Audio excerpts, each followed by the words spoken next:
Very good morning cadets. आज हम arm forces entries के बारे में बात करेंगे, खासकर ग्रेजुएशन लेवल पर जो ऑफिसर्स एंट्रीज़ आती हैं उनके बारे में बात करेंगे। इसमें ये क्वेश्चन मैंने बहुत सारे अपने कैडेट्स के इंक्वायरीज़ के बेस पर लिया हुआ है। इसमें जनरली जो हमारे पास ग्रेजुएशन एंट्रीज स्टूडेंट्स आते हैं और उनके पास जो क्वेश्चंस रहते हैं कि हमारी एलिजिबिलिटी या क्या एकेडमिकली वो साउंड है अपने इस एग्ज़ामिनेशन के लिए, और ऐसे क्वेश्चंस से रिलेटेड बहुत सारी क्यूरीज होती हैं, कुछ डाउट्स होते हैं और बहुत सारे कन्फ्यूजन्स भी होते हैं जिनको मैं चाहूँगा कि थोड़ा सा क्लैरिफाई करें इसमें। तो आर्म फोर्सेस एंट्रीज़ में बेसिकली दो तरीके एंट्रीज़ आती हैं। इसमें ये स्पेशली मैं बात कर रहा हूँ आर्म फोर्सेस ऑफिसर्स एंट्री जो कि ग्रेजुएशन लेवल पर आती है। इस बात का ध्यान रखना है, ये ग्रेजुएशन लेवल की एंट्रीज़ हैं सिर्फ हमारी। इन एंट्रीज़ में दो एंट्रीज़ मान रहे हैं इसमें। नंबर 1, जिनके साथ रिटन एग्जामिनेशन और इंटरव्यूज़ दोनों होते हैं। नंबर 2, जिसमें सिर्फ इंटरव्यूज़ होते हैं और इसमें रिटन एग्जामिनेशन का प्रोसेस नहीं है। तो पहले उन एग्जामिनेशन की बातें कर लें जिनमें रिटन एग्जामिनेशन भी है और उसके बाद इंटरव्यू प्रोसेस भी है। तो कौन कौन से एग्ज़ाम हैं? Number 1 CDS combined defence services, number 2 UPSC CAPF central arm police force, number next FCAT air force common admission test, number next territorial army जिसको टी एग्ज़ाम के नाम से भी जानते हैं। ये सारे एग्जामिनेशन हैं जिसमें कि रिटन एग्जामिनेशन और उसके बाद के प्रोसेस में इंटरव्यूज़ और मेडिकल इंक्लूडेड होते हैं इसमें। तो रिटन एग्जामिनेशन का जो पैटर्न है इसमें CDS और CAPF ये UPSC कंडक्ट करता है। और ध्यान से देखने की बात है इसमें कि CDS examination ministry of defence का एग्जामिनेशन है और CAPF एग्जामिनेशन ये मिनिस्ट्री ऑफ होम अफेयर्स का एग्जामिनेशन। इसमें कुछ टेक्निकल डिफरेंस है। CAPF एग्जामिनेशन जिसमें UPSC एग्जामिनेशन रिटन के साथ साथ एक इंटरव्यू प्रोसेस कंडक्ट करता है जो कि धौलपुर हाउस सिविल सर्विसेज का जो इंटरव्यूज़ होता है वहाँ पर होता है। लेकिन CDS के लिए जो रिटन क्वालिफाई करते हैं कैडेट्स, उनका इंटरव्यू जो होता है वो एक स्पेशलाइज्ड इंटरव्यू बोर्ड होता है जिसको सर्विस सिलेक्शन बोर्ड कहते हैं, SSB कहते हैं।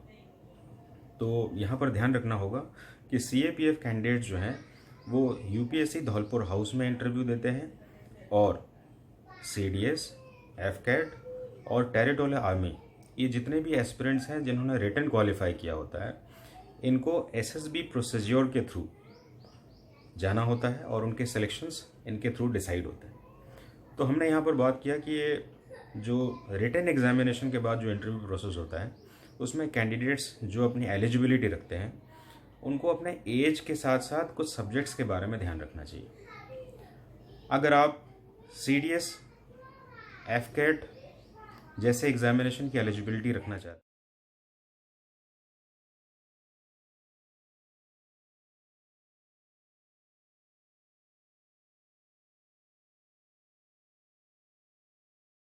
लेकिन CDS में फॉर्म भरने की एलिजिबिलिटी 24 ईयर्स है,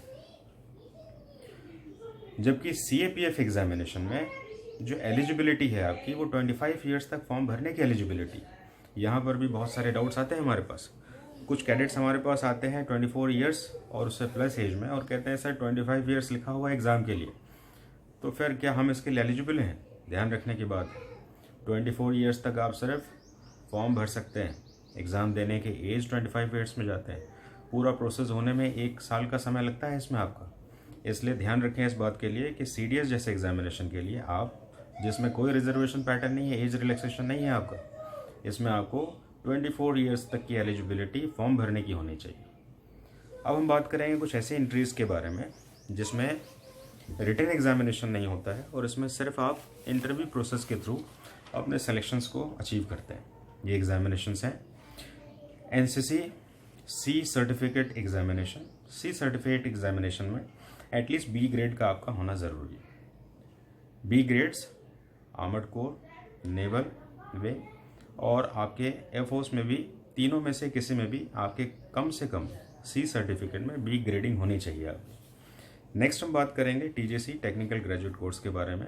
ये एंट्रीज़ उन्हीं के लिए है जो कि इंजीनियर्स हैं, डिफरेंट स्ट्रीम के साथ उन्होंने इंजीनियरिंग की हुई है और उसके बाद आर्म फोर्सेस के लिए अपनी एलिजिबिलिटी को वो शो करना चाहते हैं। नेक्स्ट है आपका यूएस एंट्री। यूएस उन लड़कों के लिए है जो कि अपने इंजीनियरिंग एंट्री में फाइनल ईयर में है वो और आर्म फोर्सेस में जाने के लिए वॉलंटियर हैं। ये उन कैडेट्स के लिए होता है जो कि फाइनल ईयर में है और अपने कॉलेज में जो है इस फॉर्म को फिलअप करते हैं। वहाँ पर उनका एक पीआईबी होता है, प्री इंटरव्यू बोर्ड होता है और उसमें उनका स्क्रूटनी होने के बाद अगर वो सेलेक्ट हो जाते हैं तो फिर वो बाद में एसएसबी के लिए रिकमेंड किए जाते हैं कि एसएसबी में आप जाएंगे और फिर आपका प्रोसेस होगा। नेक्स्ट है आपका WES women special entry scheme. इसमें आपका टेक्निकल और नॉन टेक्निकल दो अलग अलग ग्रेड्स आते हैं। टेक्निकल जो कि मेनली साइंस ग्रुप से रिलेटेड होते हैं, इंजीनियरिंग से रिलेटेड होते हैं और नॉन टेक्निकल जो कि आर्ट्स ग्रुप में मेनली माने जाते हैं। नेक्स्ट है आपका SSC जो वेरियस लेवल पर आपकी जो है आर्मी के लिए, एयरफोर्स के लिए एंट्रीज़ पब्लिश करते रहते हैं। वहाँ पर आप जा सकते हैं। इसके लिए कोई रिटर्न नहीं देना है आपको और सीधा आपका एंट्रीज़ जो है वो सीधे SSB के थ्रू जो है आपका सिलेक्शन होता है। एक और एंट्रीज़ है जिसका नाम है आपका JAG। इसको जज एडवोकेट जनरल एंट्री भी कहते हैं। इसकी एलिजिबिलिटी आपकी LLB जिसमें 55% की डिमांड रहती है, आपको LLB को क्वालिफाई करना होता है इसमें और 55% उसकी मिनिमम मार्क्स होती है। अगर ये एलिजिबिलिटी है और आर्म फोर्सेस में आप सर्विसेज देना चाहते हैं तो आप इसके लिए आप अप्लाई कर सकते हैं।